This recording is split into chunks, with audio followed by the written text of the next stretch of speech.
dimanche 12 avril 1998 à Dakar. Ils sont près de 20 000 massés dans les tribunes du stade de l'Amitié. Ils sont venus de tout le pays. Certains sont arrivés de Kaolack ou de Touba dans la nuit en taxi-brousse. Sur leur t-shirt ou à la main, le portrait de leur héros. Certains soutiennent Tyson parce qu'ils ont le même âge ou le même marabout. D'autres supportent Toubabou Dior parce qu'ils habitent le même quartier.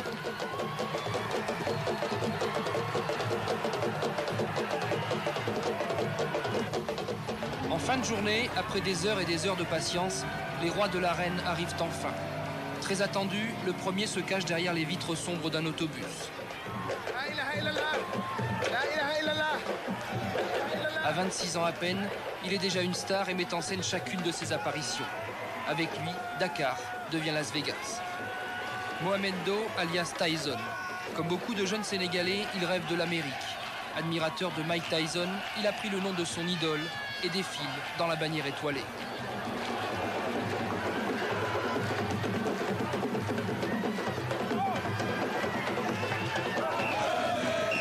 Le vrai Tyson était même invité à assister au combat.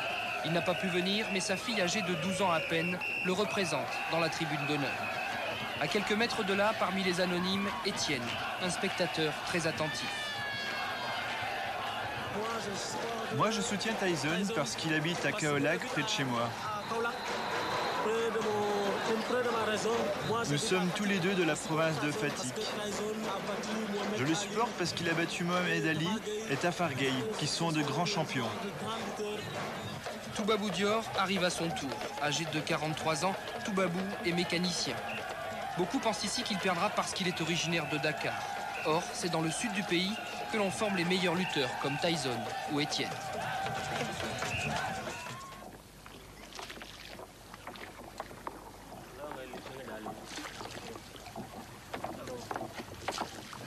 Étienne est né et a grandi à Palmarin, en pays sérère, près de la frontière gambienne. Il y a fait, dit-il, ses études à l'école primaire. Car ici, il suffit de savoir lire et écrire. En apprendre plus ne servirait à rien. Alors Étienne a appris le seul métier qui vaille, la pêche. Quand je ne lutte pas, je travaille en mer avec mes frères.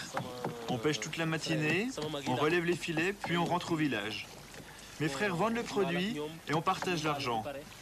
Ensuite, ils se reposent ou ils recousent les filets. Et moi, je vais m'entraîner.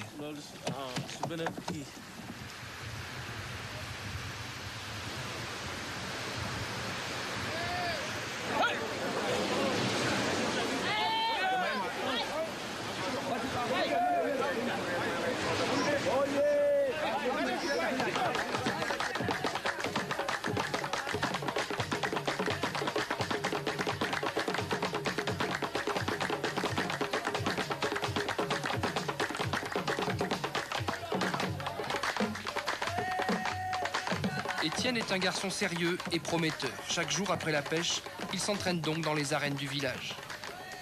Relâchement systématique. Les bras pendant. Allez hop, relâchement systématique. Mindor est entraîneur national délégué par la fédération pour s'occuper d'Étienne et l'emmener peut-être un jour aux Jeux Olympiques. Contrôle de jambes.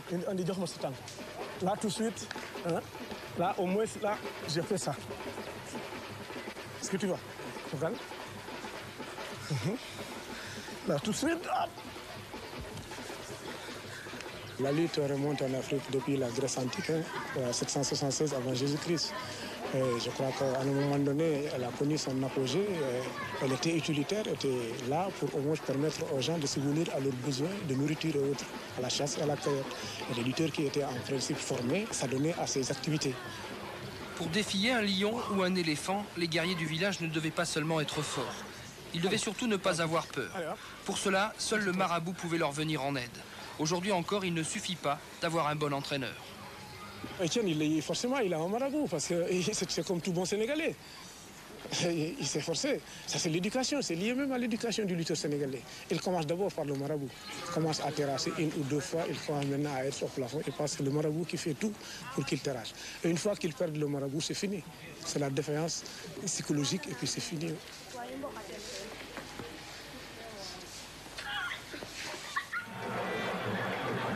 Celui qui a le meilleur marabout, dit-on, a déjà gagné. Ce jour-là, Tyson et Toubabou Dior se sont entourés de 3, 5, 10 marabouts chacun. Ces derniers ont usé de leur pouvoir aux 4 coins du stade, paré leurs champions de dizaines de gris-gris et retardé le combat d'une bonne heure.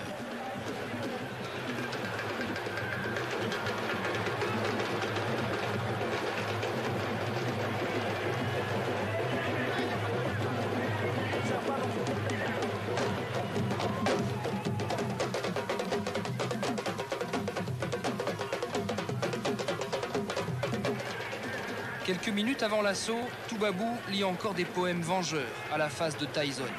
À ses côtés, son meilleur marabout défie une dernière fois les forces adverses.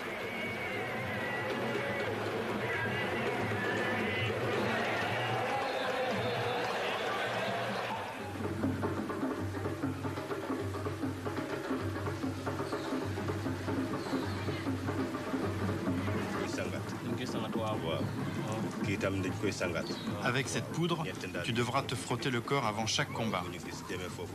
Ensuite, je vais te montrer, tu devras te laver avec des potions que j'ai préparées. Quand un lutteur terrasse un adversaire plusieurs fois, ce n'est pas seulement grâce à sa force. Pendant le combat, il se passe autre chose que vous ne pouvez voir. Il y a d'autres forces qui aident le lutteur à vaincre. Moi, je peux donner ces forces à Étienne pour qu'elle l'accompagne tout le temps. C'est ça mon pouvoir.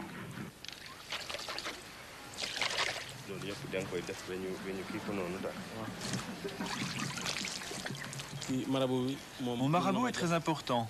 Il peut me donner des gris-gris qui augmentent mon courage. Grâce à eux, mon adversaire aura peur. Il n'osera pas m'attaquer dès le début du combat. Et là, je peux le surprendre.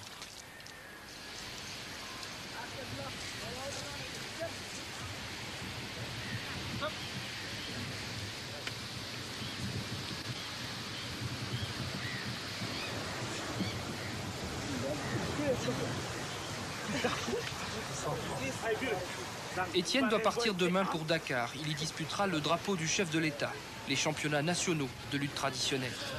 Comme avant chaque combat, il s'entraîne une dernière fois avec l'équipe de son village. Demain, c'est en son honneur qu'il luttera.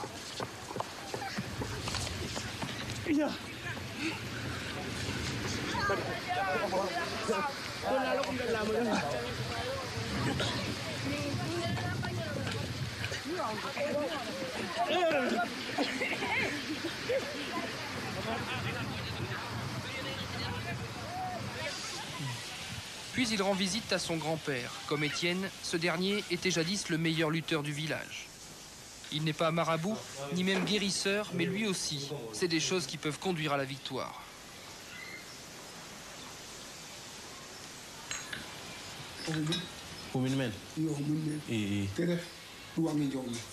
Tu vas prendre ça avec toi, tu le mettras sous ton oreiller à la veille du combat.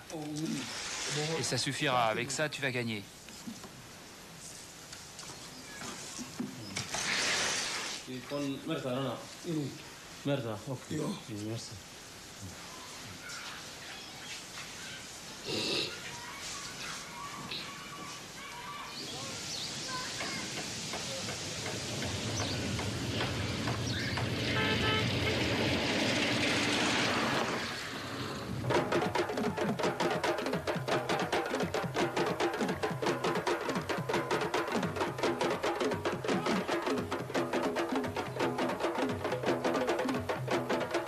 Les championnats annuels se déroulent au stade Iba Mar Diop, au cœur de Dakar. L'arène est moins prestigieuse que le stade de l'Amitié. Le public y est moins nombreux. Mais tous les grands champions du Sénégal sont passés par là. Alors, comme ses glorieux aînés, comme son grand-père, comme Tyson, Étienne fait son devoir de guerrier au nom des siens. Sur la pelouse, il n'entend même pas les cris de la foule, pas même les battements de son cœur, pas même sa peur. Et la victoire devient facile.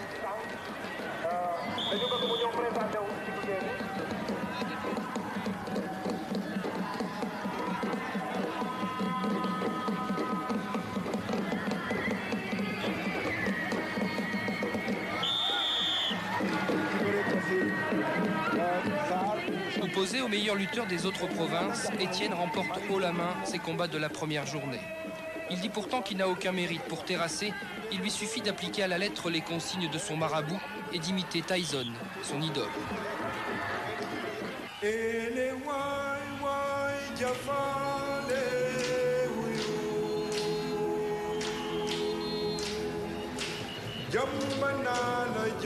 Ce 12 avril 98, il est vrai, Tyson, le colosse de Kaolack, n'a pas tremblé. Le vieux Toubabou Dior, son opposant, est pourtant surnommé le bombardier, et ses coups sont terribles. Alors, Tyson a attaqué le premier.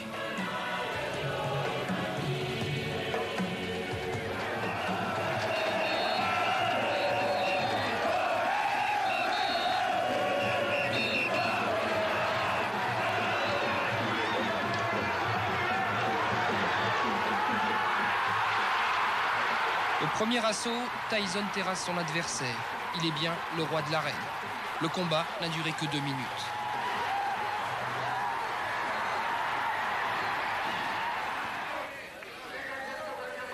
Pour Étienne, le plus dur reste à faire. 2 jours après le sacre de Tyson, il dispute le combat le plus important de sa carrière. Pour lui, pour son village et pour son marabout.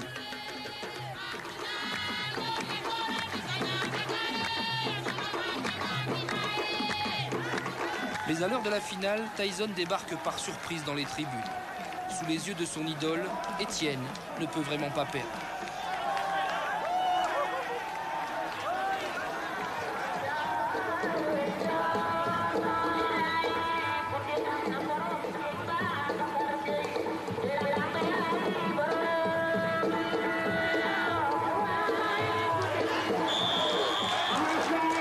Vainqueur facile, Étienne est le nouveau champion poids moyen du Sénégal.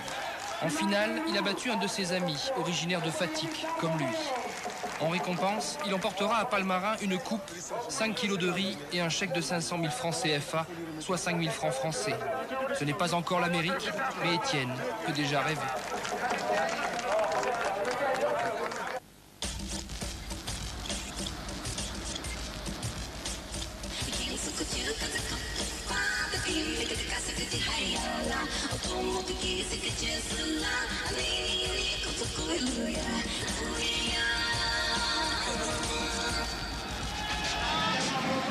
Il est minuit 35 ici à Dakar, vous êtes avec nous en direct, nous sommes dans le quartier populaire de Nari Tali, toujours ensemble. Amadou Maïloum est avec moi, le rédacteur en chef de la radio-télévision sénégalaise. On va vivre ensemble quelque chose d'exceptionnel, les luttes traditionnelles sénégalaises organisées en ce moment même, et je peux vous dire qu'il y a une ambiance exceptionnelle.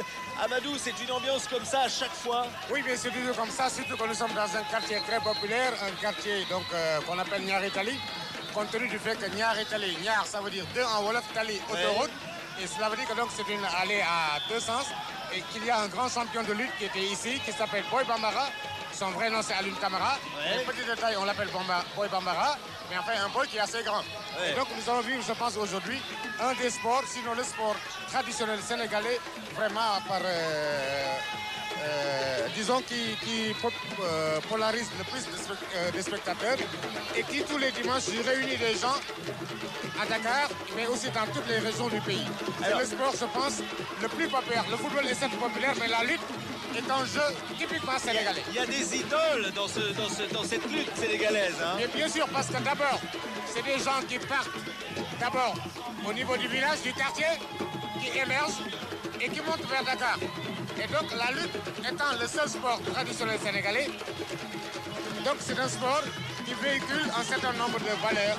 Et aussi la fête, parce que alors, on a des musiciens qui sont là, on a tout le quartier qui est rassemblé, hein. Les femmes, les enfants, tout le monde s'est donné rendez-vous ce soir. Il fait une chaleur délicieuse, hein. Je disais c'est la nuit, mais il n'y a pas de nuit hein, quand on est à Dakar. Et finalement c'est d'éveiller, parce que les luttes traditionnelles d'abord, elles se font après la période de récolte. Surtout des récoltes de mil, quand on se dit que généralement on a bien mangé, on a bien cultivé, on a bien mangé du mil, du couscous, on se sent fort, on est épaulé, chaque lutteur est épaulé par son quartier, sa ville, et finalement, c'est des rivalités, mais des rivalités saines. On voit les lutteurs, vous voyez, c'est un entraînement exceptionnel, parce que pour arriver à cette musculature, et pourtant, généralement, c'est exceptionnel. C'est des forces de la nature. Alors, vous êtes quelque chose qui est... Vous aimez la lutte? Ça veut dire quoi, un entraînement exceptionnel? La lutte, c'est notre culture, quoi, en quelque sorte. C'est notre culture. Comment on fait pour être aussi musclé que ça? Non, parfois, on est né comme ça, quoi. Ah bon? Oui. Ah, vous êtes né comme ça? Moi, je vous crois pas, il y a quand même du boulot. Non, non. Et justement, je disais... C'est naturel, quoi. Je disais justement qu'il y avait un certain mythe Et donc, c'est des forces de la nature. On disait qu'ils avaient bien récolté, qu'ils avaient bien cultivé, ils avaient bien récolté, ils avaient bien mangé du bon mille. C'est pas des gens qui fréquentent des salles. Et vous avez bien mangé aussi. On va vous voir lutter dans quelques secondes. Hein. Quelques secondes, oui. Vous avez l'envie de gagner ce soir. J'ai envie de gagner ce soir. Ouais, vous allez gagner. Bon. J'ai envie de tracer tout le monde. Voilà, c'est par là-bas que ça se passe. Hein, c'est sur ce sable, ici à Niaritali. On va assister à tout ça ensemble dans quelques secondes. Donc, ensemble, l'événement. Vous voyez, les musiciens sont là. C'est l'ambiance de fête. Amadou, là maintenant, à quoi on pense quand on est lutteur? À quoi on pense avant le combat? Mais vous savez, on pense d'abord à sa famille. On pense à son quartier. Et vous savez, il y a deux batteries de tam-tam à gauche, à droite. Et chaque batterie est en train de stimuler le lutteur en question. Alors, tu vois, vous avez vu, c'est des rythmes différents. Parce que chaque batterie est là, justement, pour stimuler le lutteur en question. Alors, on va vivre ça tout de suite, dans quelques secondes. Restez avec nous, on se retrouve pour vivre en direct de la lutte sénégalaise. On retrouve un reportage sur le transport en calèche. A tout de suite. Il y a juste quelque chose. Ce n'est pas la ville de Mbour, encore moins celle de la vieille cité Saint-Louis ou Rufisque. Même s'ils ont quelques ressemblances communes ça et là, nous sommes ici à Richard-Toll, situé sur la nationale 2 à 180 km de Saint-Louis et 450 km de la capitale. Ici, en plein cœur du Wallo, le transport hippomobile fait partie du décor. Une activité rentable, nous dit-on, par ces milliers de gens qui empruntent quotidiennement ces artères en calèche. Combien de gagne ou bien 3500, ça départ 4500, ça départ 5000. Oui. Ça veut dire que le travail, ça marche? Ça marche bien, oui. Les gens emploient les calèches, la plupart, parce que c'est surtout l'aspect culturel. Nous avons un nombre d'à peu près 500 calèches qui sont réglementés par la police municipale. Ils ont assujetti à un règlement. Ils ont la carte de cocher et ils paient la taxe mensuelle. Donc, ils contribuent au développement de la commune de Richard-Toll. C'est dire que ce type de transport, même si elle est approuvée par la majeure partie de la population richard-tolloise, doit être réglementé de manière stricte afin d'éviter d'éventuels accidents. Ici, même tous les tout petits exercent le métier de cocher. De quoi subvenir à leurs besoins ou celles de leur famille, conjoncture oblige. Une hypothèse minimisée par cet agent de la police municipale. Les dangers sont à peu près mineurs, hein, vu que la police municipale est là. On les forme, on les encourage. Et vraiment, c'est des gosses qui apprennent un métier, quoi. Si on les élimine, bon, ça fait qu'il y a des laissés pour compte, quoi. Parce qu'ils contribuent au développement de la famille à Richard-Toll. En attendant, ces centaines de calèches continuent leur petit trot sur cette nationale, ça et là, à la recherche d'éventuels clients, comme ce jeune Moussa qui nous laisse sur notre faim, avec des plaisantins. Je sens les clients venir vers moi. De quoi s'étonner.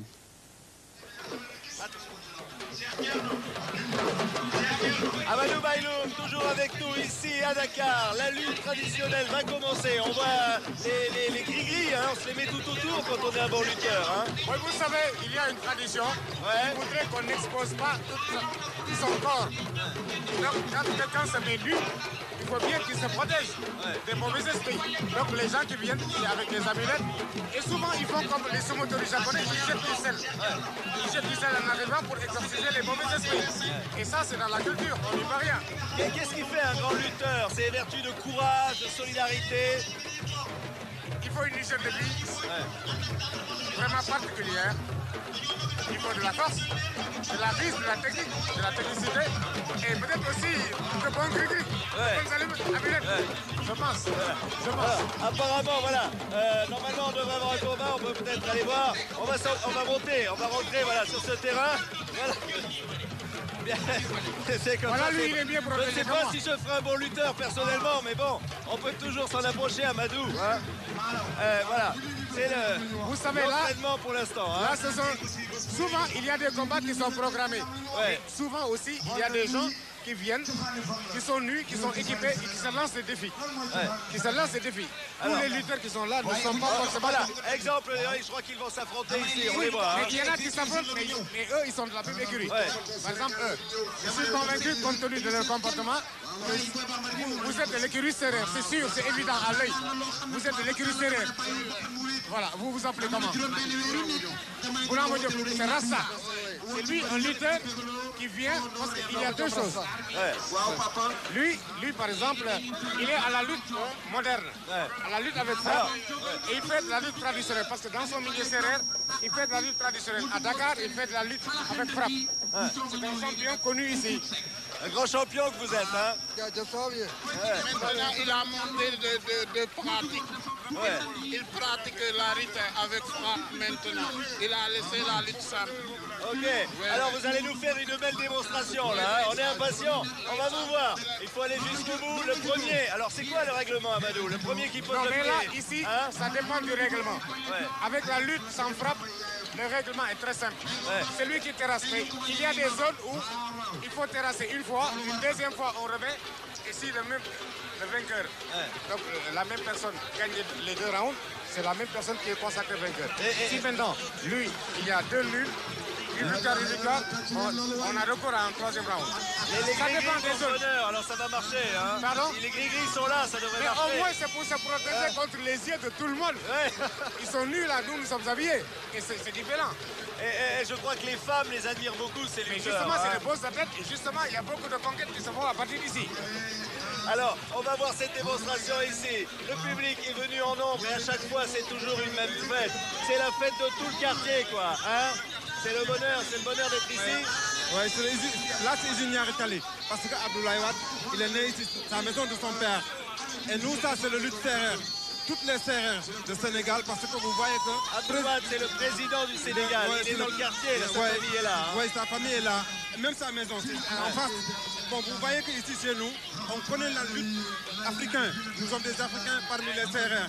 Il y a des gens qui sentent. L'ancien président Léopold Sédar Senghor, il connaît ça. Vous voyez que nous, les gens de Petite Côte, vraiment, on est heureux. Ça, c'est notre culture. Vous voyez que Amadou Mbaye est là. C'est bien. Mais il y a une chose qui se pose. Donc, au niveau de Niaritali, parce que Boy Bambara, c'est un grand lutteur. Alors, on va voir la démonstration dans quelques secondes. Je vous propose de nous retrouver tout de suite après un prochain reportage. On va parler de la prévention du sida, mais surtout restez avec nous. Le direct, c'est dans quelques minutes et c'est la lutte.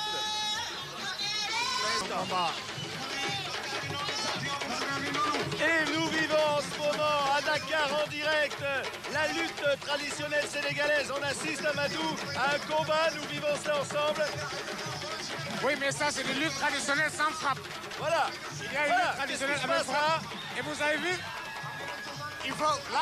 ils le font tomber carrément. Voilà, jusqu'à présent, l'autre n'est pas tombé. C'est en dehors de la lutte avec frappe qui est codifiée. Voilà. Alors, vous avez vu? Ça y est, voilà le gagnant. Un premier combat donc qui vient de se terminer. Voilà. Mais Manga... Et on peut dire qu'il y a ici quelques lutteurs exceptionnels. Hein. Oui, mais il y a quelqu'un qui est ici en face de moi, Patrick. Des grandes explications pour justifier le vainqueur. C'était de très très belles images. Voilà, ça n'est pas terminé. Il y a également des danses. Oui. Et de la musique. Patrick. Alors, qu'est-ce qui va se passer maintenant, Amadou? Et les autres, ils s'animent. Ça, c'est les gens qui sont venus, qui n'ont pas de combat. Parce que le lutteur qu'on a vu, qui est en rasta, avec des dreadlocks, c'est quelqu'un qui est venu animer. Mais nous avons avec nous quelqu'un, un des plus grands champions de la lutte traditionnelle sénégalaise, qui s'appelle Manga Yacine Ndiaye. Voilà. Manga. Viens voir, vous êtes un des grands champions de la lutte. Hein? Vous êtes un des grands champions de la lutte. Il est resté pendant combien d'années? Grâce à Dieu, j'ai resté 10 ans. Et ça fait... J'étais nommé le roi des arènes. Ça fait toujours le même plaisir de faire ce combat-là. Oui, super. J'ai resté 10 ans. Je n'avais plus d'adversaire. Et j'avais fait mon jubilé. Après avoir fait le joueur 50 ans. Et revenir. Alors, revenir, j'étais au top niveau encore. C'était dur de trouver un adversaire, parce que quand même, quand on voit le gabarit, pas évident à affronter. Moi, je m'y... il est en même temps maître de l'éducation physique, donc il est toujours dans le sport. Ensuite, il est de Zoal. Alors, il nous reste quelques instants à être parmi vous. Est-ce qu'on peut voir encore des choses ici? Voilà. Est-ce qu'on peut voir? Voilà. Allez, il faut profiter. On est en direct à Dakar. On est en direct sur TV5. Ça va durer pendant 24 heures. Bon, maintenant, Patrick, tu sais, la lutte, il y a toujours disons, une réglementation. C'est organisé. Il y a des gens qui viennent pour lutter. Mais entre les combats, il y a des gens qui viennent pour animer, il y a des gens qui viennent pour se lancer des défis. Pour le prochain dimanche, le prochain week-end, le prochain mois. Donc en fait, c'est comme ça que ça se passe. Il y a des lutteurs qui sont déshabillés, équipés et tout, mais en fait, ils ne vont pas lutter ce soir. C'est comme ça que ça se passe. Et ça dure jusqu'à quelle heure dans la nuit, comme ça, quand il y a des combats de lutte, généralement, ça dure jusqu'au petit matin, de manière traditionnelle. Mais quand c'est organisé à Dakar, des combats avec lutte avec frappe, mais là, ça dure le temps du combat. Il y a de grandes discussions autour, hein, comme ça, là, voilà. On va saluer notre ami, un grand champion, là, comme ça, qui va nous quitter. Le public est là, hein. C'est un public mais généralement, attentif. tous les gens qui sont là, c'est généralement des gens qui sont lutteurs ou qui... Vous aimez la lutte? Hein, ça vous plaît? Ouais, c'est bien. Vous êtes contents d'être là? Ouais. Vous êtes tous de Niaritali? Ouais. Et vous avez un favori? Il y a un champion meilleur? C'est qui le champion? Ah bon? Voilà, ils ont tous leurs préférés. Eh bien, on a l'impression qu'ici, ça ne va pas s'arrêter, Amadou. Hein. On est parti pour une nuit de délire. Une nuit tout à fait exceptionnelle. Voilà. Et on voit bien qu'à chaque fois, il y a de grandes discussions parce que c'est un sport. C'est un sport d'hommes qui plaît aux femmes. C'est le sport, d'abord, qui est partagé par tous les Sénégalais. Et je disais tout à l'heure, généralement, à partir des quartiers, des villages, il y a des gens qui se font. Parce qu'il y a un statut social qui confère une qualité de grand lutteur. Et il y a souvent des chants que les femmes composent en l'honneur de quelqu'un désigné ou choisi ou considéré comme un grand lutteur. Et ça, je disais tout à l'heure que les belles conquêtes aussi, ça peut aussi. Évidemment, c'est toute la noblesse comme ça des Sénégalais qu'on retrouve ici. Le sens de l'accueil, hein, l'amitié que les Sénégalais manifestent à tout le monde. C'est aussi dans cette façon d'être brave et de montrer comme ça que l'on peut affronter un adversaire tout en étant avec une grande noblesse. Donc c'est tout à fait magnifique la démonstration qu'on vient de voir et ces instants fabuleux que nous vivons sur TV5 Amadou. Voilà. Tout à fait. Et puis tu sais, quand on a un quartier derrière, quand on est battu, c'est tout le quartier qui est battu. Et alors tu vas un peu. Et ça on va pas être battu, voilà. Allez, restez avec nous. Ça ne fait que commencer la nuit de fête parce qu'on va retrouver, dans quelques minutes, on va retrouver Youssou N'Dour à sa discothèque. On va vivre une nuit de folie avec lui en direct. Tout de suite, le JT de TV5. À tout à l'heure.